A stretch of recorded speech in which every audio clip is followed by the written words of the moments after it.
Welcome to Manifest, hosted by international evangelist, teacher, and author Perry Stone. Enjoy unique insight into prophetic and practical truth.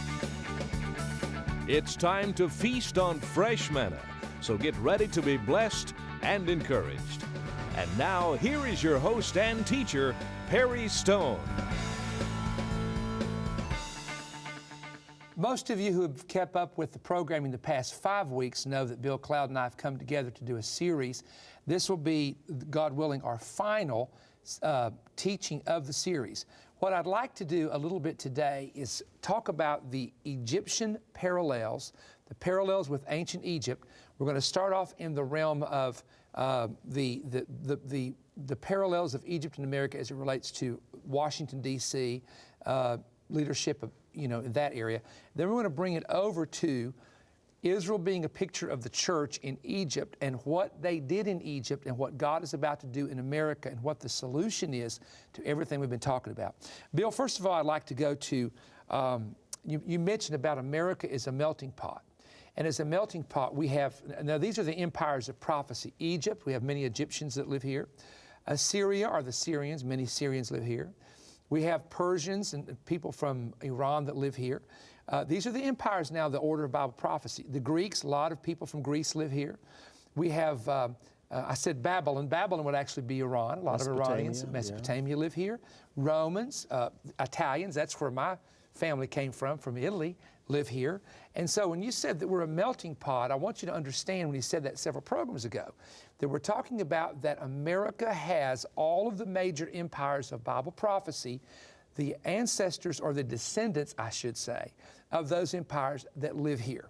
Now, it is also true that America is one of those unique nations because we have patterns like ancient Rome, like ancient Israel, like ancient Babylon, and even like Egypt. Let me give you a couple of these. Number one, this is an Egyptian picture. The Great Pyramid in Giza, Egypt, we have the Great Pyramid on the back of the $1 bill. The all-seeing eye of the pyramid is said to be the all-seeing eye of God. However, in Egypt, it was Horus or Ra who was looking down on the nation. The Washington Monument is an obelisk, which is actually, if we go back to Egypt, was a monument to the sun god Ra. And again, we're not saying that that's what we made it. Our founders took it and redeveloped it, but I'm saying this is where it Egypt. came from. That's where it came from. We're just simply telling you where it came from. The Egyptian leader was called a young lion among the nations. Egypt had a 5-pointed star that represents the 5 forces of nature, and our flag has 5-pointed stars on our flag. The Statue of Liberty, which we call her Lady Liberty, was patterned similar after the Egyptian goddess Isis. The phoenix bird, which never dies but reemerges and redevelops itself, was actually the first bird representing America, and it was later changed to the eagle being, of course, an emblem of ancient Rome. Now, Bill, go back in with the people, because most people would not be aware of this unless they followed our ministry for many, many years. But back in the year 2008, it happened, oddly enough, the week of the inauguration. Tell us what was being read in the synagogue, in Jewish synagogues that week, and what we began to predict based on patterns. Okay. If you'll go back and go and talk about the patterns that we talked about. Well, first of all, I want to go back to the first program we did in this series. I said, when we discuss all the different similarities, I'll get it out here in a minute, that we have with all these different ancient cultures, I said, if you're going to pin me to the mat, I'd say that America probably identifies more with Egypt than any other, and because of some of the things that you just listed here. The obelisk, the Washington Monument, that has direct links back to Egypt, and so on and so on. So that being said, when we saw the election results in 2008, of course the inauguration came in January of 2009, I had already seen, and we had discussed, that the Torah portions, the way they were lining up, was interesting in this context. The Torah being the 5 books of Moses that are read every week in the synagogue. Right, they're divided up into different portions. Yes. All right, so when we get into January 2009, specifically on the day of the inauguration, or that week, the Torah portion is called Shemot, which is, we would say, Exodus, and it's the beginning of the story of the Exodus. And in that Torah portion, it talks about how that after the death of Joseph and that generation, how there arose a king who didn't know Joseph, and which is to be understood to mean, it's not that he didn't know who he was, it's just that he didn't regard him. He didn't respect him. And you have to keep in mind that Joseph is why Egypt became the superpower that it was. So he didn't respect or regard that which made Egypt great, but actually began to see God's people in Egypt as a threat. They're more and mightier than we are. And so he goes to his counselors, and he says, we need to devise a very wise plan how to keep these people down. Well, the first thing, once again, is the inauguration in January 2009 coincided with the Torah portion, which included this new king who arose, who didn't know Joseph, who identified God's people as the enemy, and who began, along with those in his government, for lack of a better word, began to implement policies that were designed to keep God's people subjected and in the land to be, more or less, to use modern vernacular, their tax base. And so one of the things that he did was he implemented tax masters. Where's that in chapter 1 It's or 2? In chapter 1. Of Exodus. It's in chapter 1 of And we're talking about Exodus. Pharaoh now who implements tax. These policies. Yeah. Well, it says taskmasters. Right. But if you read all the times that the text tells us taskmaster in English, the first time and the only time it uses a completely different Hebrew phrase that would be better rendered tax masters. So one of the first things he does is he implements these heavy burdens upon the people. And here's why, Perry, because before the Egyptians had given their freedom away to Pharaoh, had sold themselves to Pharaoh in exchange for grain, remember? Right. All right, and so at that point in time, God's people were not owned by Pharaoh. So what does that government do? They begin to implement these heavy tax burdens that puts them in a very vulnerable position. Then they begin to oppress them with hard labor, and then of course they take their male children and throw them into the river. Now, let me add this. When you take the Hebrew word Pharaoh and you spell it out, it's Pe Resh Ayin Hey. Pe Resh Ayin Hey. If I were to take the outer two letters, the Pe and the Hey, that would be what you see on the outside. Man looks on the outside. That would form the word Pe, or mouth, because when he would speak, right, people would respond.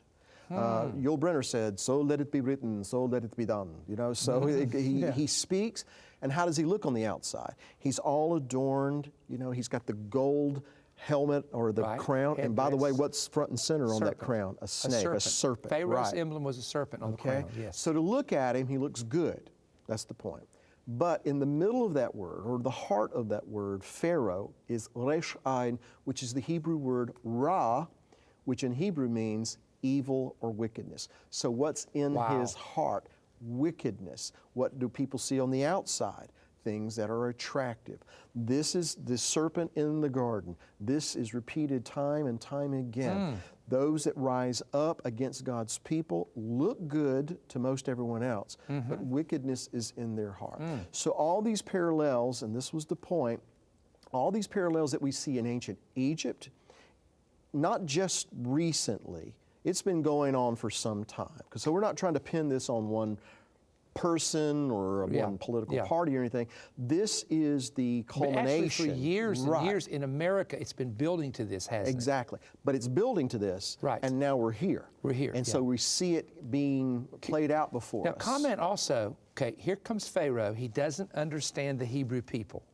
And I think a person would have to be totally willfully blind to it or not see it because they haven't kept up with it, that we have had leadership in our country that's been very anti-Israel. The decisions they've made have been against Israel. There's even been talks, which I never thought I'd hear this, of sanctioning Israel because of decisions that some of the leadership in America does not agree with, okay? Having said that, the Pharaoh arose who knew not Joseph was read in the synagogue, the Torah portion, 2009, the week of the inauguration, and we predicted that there would be an Egyptian pattern developed. Now, what immediately began to happen is taxes were increased. That's the taskmasters that are mentioned.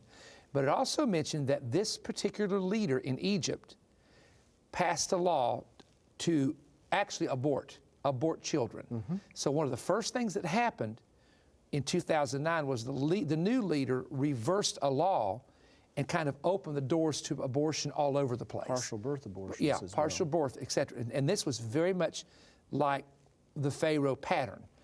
Let's go from there again. Let's keep developing that, because I want people to see that this is something we're not talking about after the fact. We're talking about, Bill and I talked about this in 2008 and 9. I said we're going to go the pattern of ancient Egypt. And you know, people. I remember in the 90s, the Lord showed me the pattern of Ahab and Jezebel in the 90s, and I said, look, it's a pattern. And there were 9 things that happened from 92 to about 2000 that absolutely are all found in that ancient story, because the thing which has been is that which shall be. That's what we're trying to teach you. That's what we want you to understand. Again, get the political out of this. Don't think politics. We're preachers, not politicians. But see it from the prophetic perspective and understand how it works. Okay, keep going on the Egypt thing, because this is interesting. As you said, I mean, it kind of developed from there. Everything you see in that pattern in the book of Exodus, you see it taking shape, which would then bring us to this point. The next thing that happens after the tax masters, after the hard labor and aborting the babies, making them serve with rigor, and the abortion of the babies, etc., what's eventually going to happen? We're going to have plagues are going to be poured out. Why? Ooh, wow. Because so true. Because number one, all those things happen. You know, we need to keep in mind God allowed that king to come to power. He allowed it because God raises up, He brings down. So He allowed that to happen. Why did He allow it to happen? Here's one reason. Because His people Israel had become so assimilated into Egyptian culture.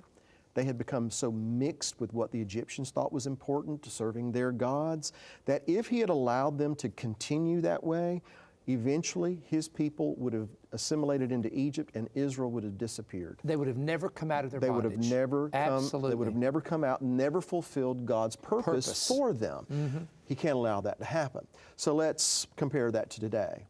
You know, you said something that I believe it was in the previous program, words to this effect. The troubling thing about what is going on today is not so much about what the world is doing as much as it is what God's people are allowing to come in, how God's people are caving to some of these things and what God's people are doing. And so that's kind of what was going on in Egypt in a way of speaking. So He allows that king to arise to do what? In a sense, remind them who they are. Remind them who they are to serve, and to, in a spiritual way, set themselves apart. And here's what happened. When the plagues started to be poured out, after the first 3 plagues, you will see that God sets a division between His people and between the Egyptians. Why? So that in the end, they shall know that I am the Lord. Not only Pharaoh and the Egyptians, but his people as well. So He sets a distinction between His people and the Egyptians. He sets a distinction between His people and the world, because that's what we're called to be. So all that was to say, behind the king coming to power, the purpose of it is not so much a reflection on the wickedness of the world, but it's actually to accentuate that my people need to humble themselves, seek my face and pray, turn from their wicked ways. So that's what I believe is happening right now. Let me throw this in there too, Perry, real quick. Because we are called to be a set apart, a holy people, that's what holy means. We are to be separate from the nations in the sense we're not to do what the nations do, not to live the way the nations live. If we won't voluntarily answer that call, you know what God does? He uses the nations to bring us to a place. So true. Yeah. That if we won't separate ourselves, He'll use the nations to separate us, but against our will. And that's what Pharaoh did. He put them in this situation where they were being oppressed, but what did that provoke in God's people? They began to cry out to God. Yeah. That's what I believe is going on right now, Perry. You mentioned about how the pattern was after taxation, after the new king arose, the abortion, all that, plagues started. How do you think Ebola, even though it's not been rampant the way people were afraid it was going to be. The fact that it just got to our shores, does that say anything? It does to me. I mean, we've known about Ebola at least since 1976. People have been going to Africa from America all those years to help these people, and rightfully so. And as far as I can tell, there has never been one case of the Ebola virus in the United States in the last 40 years until 2014. Why? Something else that comes to mind, and some people say, well, I don't see the connection. Well, I'm sorry, in my mind I do. Just in this last year in 2014, we had a man that jumped over the fence of the White House. All right, people do that all the time. But as soon as they do, they're usually caught exactly, about 10 feet. The dog goes after them. That's exactly right. Because I have some friends that were in the Secret Service. Right. So it's yeah. They do that. Secret Service is on them. On it immediately. Okay, but there was a little situation where a man was not only able to get across the lawn, he went to the front door, opened the door, went in, and ran around the first floor. Now, that's unheard of. And was not the president nearby? Well, now, I don't know. That I don't know. But I do know a security guy jumped him and stopped him. But yeah, after he was around the first floor. And I was stunned. Right. It's like, you know what I mean? I was stunned by that. Well, okay, so what should we read into that? All right. It's not water being turned to blood. It's not frogs in your bed. But like a hedge is down, isn't it? Exactly. It's like God is saying the hedge is coming down. And if the hedge comes down, that means there are other things that are going to be coming. And all of this is found in the patterns of Scripture. And if you don't look at the Old Testament as anything other than a history, you're never going to see it. But it is a living, breathing word. It's prophetic, and it speaks to us today.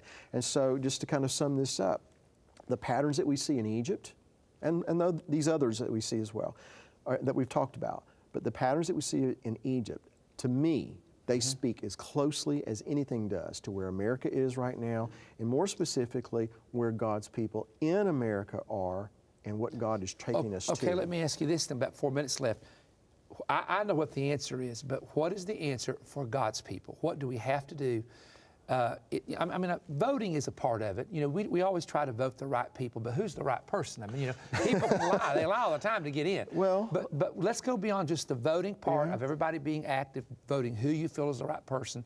What can we do in the spiritual side that changes everything else around us? Well, the first thing, Perry, I think we need to do is just put it out of our minds that going to the ballot box and voting for a Republican or a Democrat or an independent is going to change everything. It's not, because we're in a situation, because it's a spiritual problem, it has to be dealt with in a spiritual way, right? I agree, absolutely. So this guy getting elected or that guy being voted out of office is not going to change it. If Hollywood shut down today, even though I think that would be a step in the right direction, talking about donkeys talking to people, it's not going to change the fundamental problem. Right, because it's a spiritual problem. Because we have abandoned the covenant. Yes. We have turned our face away from God. And so the only remedy to that is when God's people, not necessarily those people out in the world, but when God's people, because it doesn't say if those people who don't know who I am, or those people who deny that I even exist. Get right with me. It doesn't say that. It says, if my people. And so if God turns His face away, as He said, and we bring this out in the book, the only remedy is to turn our face back toward Him. Not to change, not to go forward, but to return to Him. And so when we turn our face back to Him, the Bible tells us very plainly, He turns His face back to us. In the priestly blessing. Face is favor. Right. When you read, go ahead with, I know well, it's favor, it's presence. Yeah. Look at the priestly benediction. The Lord bless you and keep you. The Lord cause His face to shine upon you. The Lord lift up His countenance upon you and give you peace. That's His face looking at us. What is that indicative of? His favor being bestowed upon us, His blessing. But it's also indicative of the fact that we have turned our face back to Him. You know, a lot of people go into the polling places and the ballot booths and they think, I'm going to have to choose between the lesser of two evils. I suggest that's because we're trying to choose from this side of the tree of the knowledge of good and evil or that side of the tree of the knowledge of good and evil. What we need to do is, if we want better choices, we need to make better choices. And the first one is to return to Him, not with some of our heart, not with some of our soul, but with all our heart, all our soul, all our strength. And if we do this, He says, then I'll hear from heaven. then I'll forgive your sin. Then I'll heal your land. Wow. And you know, let me just say this very quickly, about a minute I have left. You know, I don't want to get off on the side of Israel. We can do a program on that later, but Israel, the United States is trying to force them to divide the land. And God specifically says, if you divide my land, I'll divide you. Yeah. And think about this, the New Madrid fault line, the San Andreas fault line, Yellowstone Park that's rumbling. We are one, you said it the other week, we're one major disaster away from the entire system collapsing and not being able to pull ourselves out. We are a house divided against itself. Yeah, and a house of cards. That's right. Messiah said it couldn't stand, and Abraham Lincoln, Yeah. who was the president the last time America was in this kind of a situation, morally, socially, culturally. The last time we were this divided, in my opinion anyway, was when we had the American Civil War. And he said then, a house divided against itself cannot stand. In church, let me say something to you about the time that remains. I'm not expecting politicians, senators, and congressmen to hear this and respond or act upon it, but you're the church, you're God's people. I said it earlier, you're not African American church, you're not a white church, you're not a Hispanic church, you are the church. We are one body, one Lord, one faith, and one baptism. It is up to us to do the best we can to follow the Lord and be the example to other people and to lead them into this covenant relationship. Speaking of covenant, I think this book that Bill and I have written together is absolutely going to be an eye-opener to you prophetically. I went into a studio and did a brand new audio teaching, 2 CDs that talk about living in the shadow of the Antichrist. We're going to talk about what's happening with ISIS and how that is the foundation of what the Bible predicted in the book of Daniel. You need both of these. They're brand new. They're not available in bookstores anywhere. We'll tell you how to get it right now.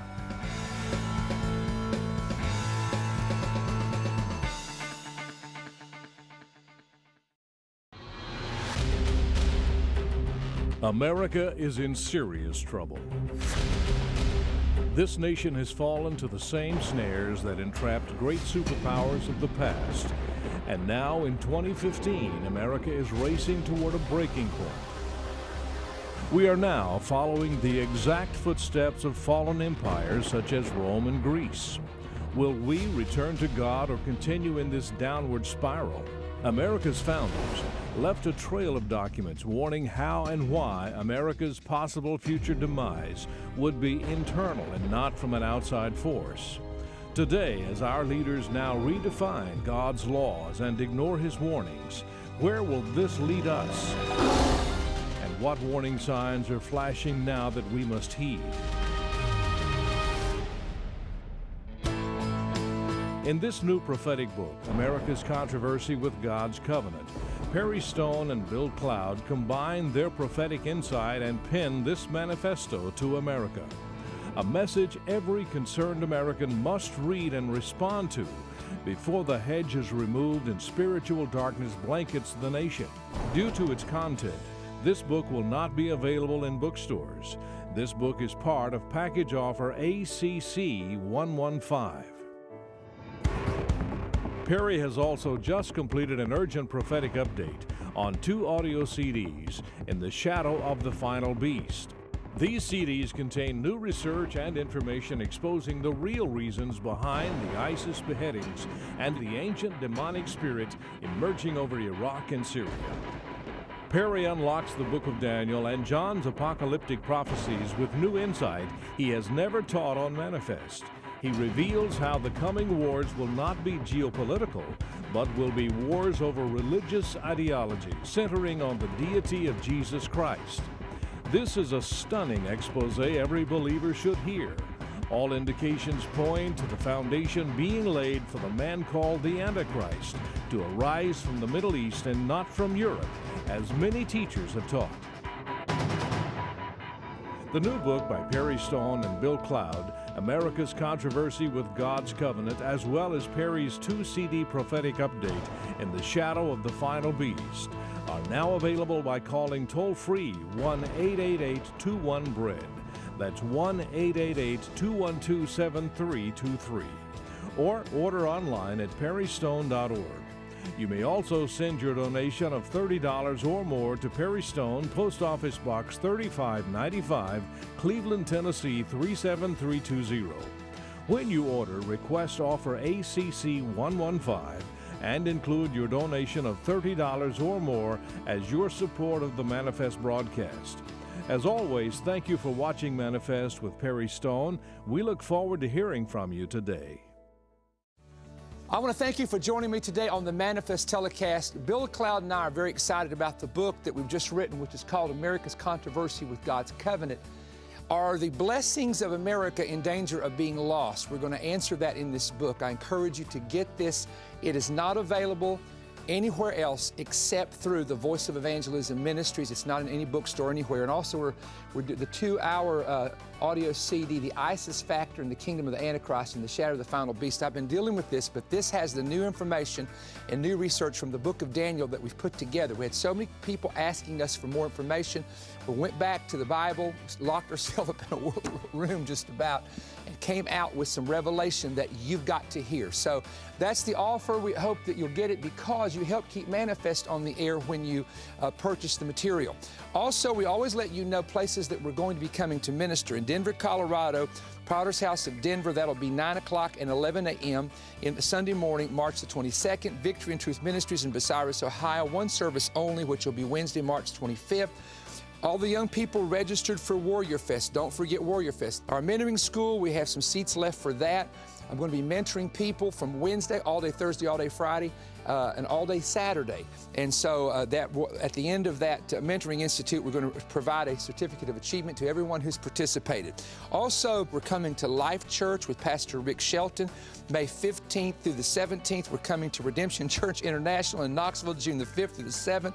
We're coming to Beaumont, Texas, but the big meeting that's coming up at OCI in Cleveland, Tennessee, which was our most popular meeting last year, is the International Prophetic Summit. Now, that's going to be in the month of April. It starts Thursday night at 7 o'clock. I'm opening up as the keynote speaker.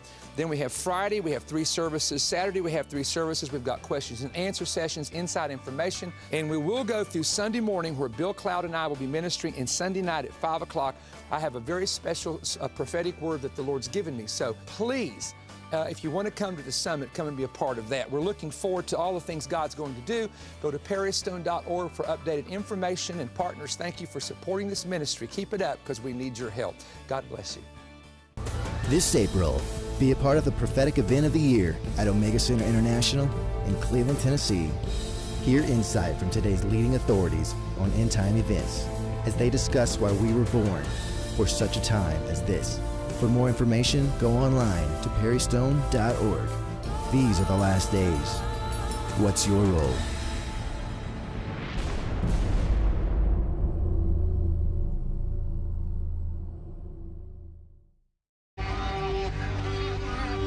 Make this your year to feel the history, taste the culture, experience the antiquity, walk where the modern touches the ancient.